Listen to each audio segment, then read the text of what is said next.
Hey everyone, welcome to this week's episode of Pretty Aggressive. My name's Julia and I run Pretty Aggressive Recovery Coaching. I help people learn how to thrive in this life instead of just survive, because that's bullshit. This week's episode is on how to release and let go. I've had a few of my clients recently really struggle with this concept, and it's a very common struggle in people who have been raised with adverse childhood experiences, people who have faced trauma, multiple or a singular event, as well as people who have been raised with abuse, toxicity, toxic parenting, low nurture, or poorly bonded parenting. So what we mean by how to release and let go is we're talking about uncomfortable or negative memories or negative thoughts that we have either about ourselves or about previous circumstances. So we wonder, why is it so hard for us to work through and let go of these memories? And there's a number of reasons, and all of it has to do with how our brain is wired and a lack of healthy coping mechanisms that we don't have, that we weren't offered through guidance while we were growing up or being raised, or that we didn't come across in our youth. So one of the first issues, or what we're talking about when these negative memories come up and why it's so difficult to release and let go of them, is, first of all, we have learned a coping mechanism already about how to either numb out or how to stay busy or how to check out of reality. And the majority of us understand that this is usually addiction, and that it's often most seen in substance abuse. So alcohol, hard narcotics, prescription pills, pot, whatever. But there's a number of other numbing out tendencies that people develop, even not related to substances. They can be related to food. So this is disordered eating. It can be related to OCD, such as cleaning or hoarding. It can be related to just puttering and random busyness, trying to be overly productive.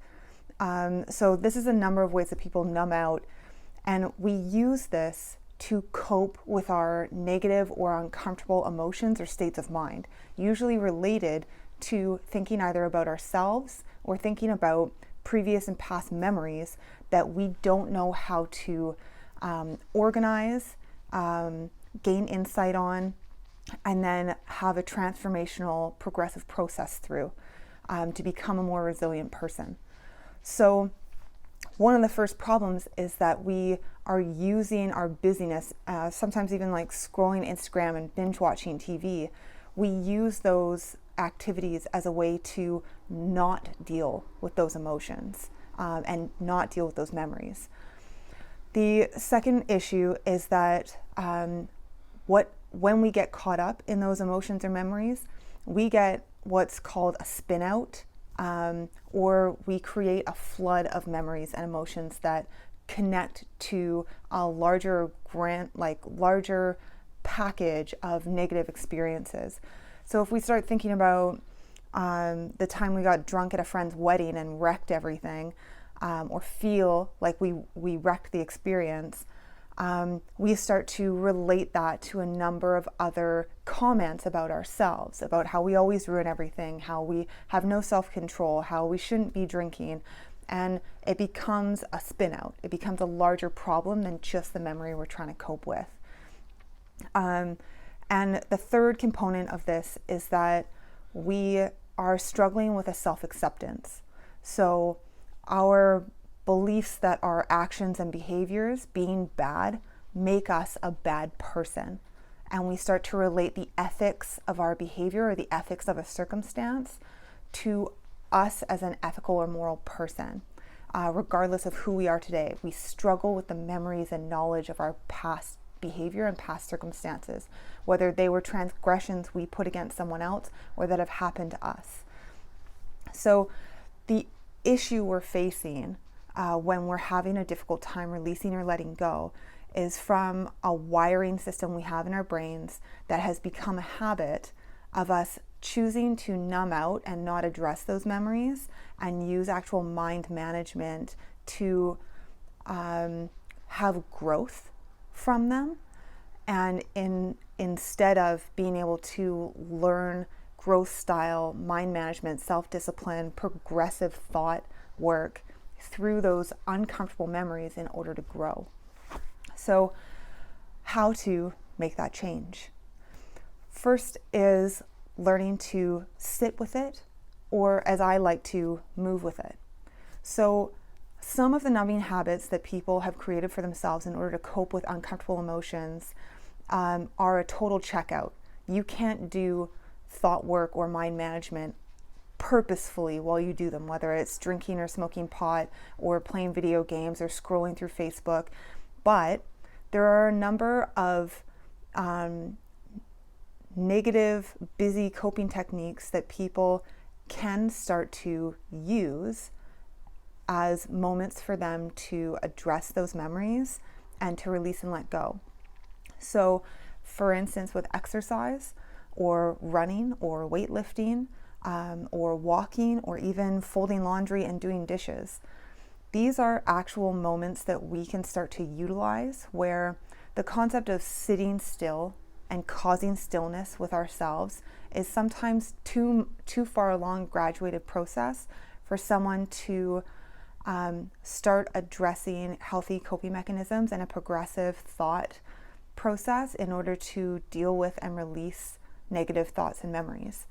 Sometimes our bodies being in motion, such as walking or running or working out, or simply doing small, minute tasks with our hands at a table or cooking.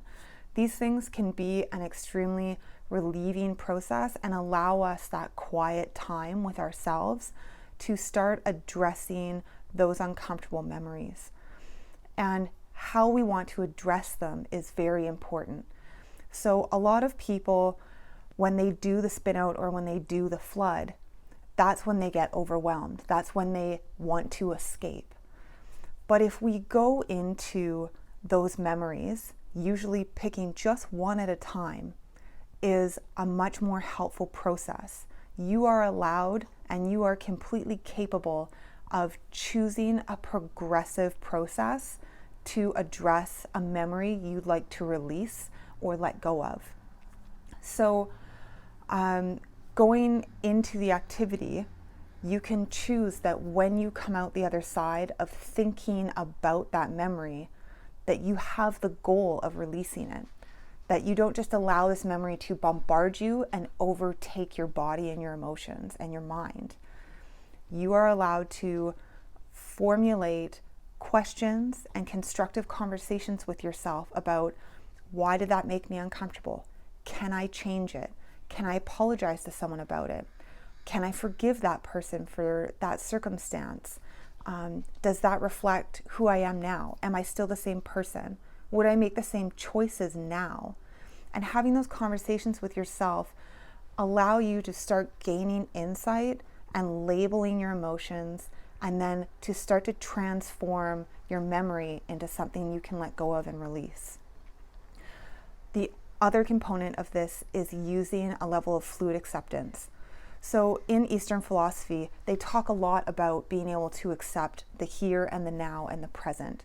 But a fluid acceptance addresses both the past as well as your future self, because there is a huge difference between who you used to be and the choices you made back then, who you are today, and what you would allow yourself to be involved with, or what you would choose to do in similar circumstances from the past, and then who you have the potential to be in the future.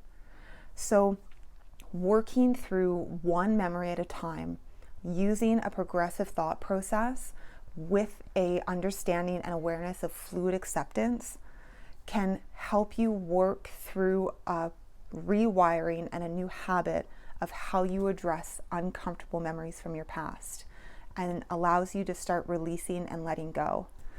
So the idea of picking one memory at a time also comes from one of my clients' mantras that's worked really well for her, is doing it bit by bit. So one of our most difficult experiences is when we rope in all of the memories that we feel are a reflection of who we are, that make us uncomfortable with our past. And if we try to attack all of the release and all of the letting go at once, it's too much. It's too much for someone to accomplish all in one day or all in a few hours. Picking specific memories and working through them bit by bit allows you breathing room and recovery time, and allowing you to release bits at a time. It's chunking into small bits to be able to build competency and confidence in reaching that goal of letting go of your baggage. So that was a very quick crash course on how to release and let go. That is my Friday give. I hope all of you are doing well. And if you wish to contact me, please leave comments below on whether or not you like this video. Please share with friends that you believe this could help. You can also find me at prettyaggressive.net. I also have a Facebook and Instagram at prettyaggressive_official. I'm also the published author of Beyond Damage, which you can find on Amazon.com, Amazon.ca, and all of the other Amazons. I also am one of the co-producers of #EnlightenedBitches podcast, which is a podcast done by my girlfriend and I, where we address all of life circumstances addressed to recovery. You can find it on Spotify and Anchor. Again, my name is Julia. I run Pretty Aggressive Recovery Coaching. Put out into the world what you wish to see.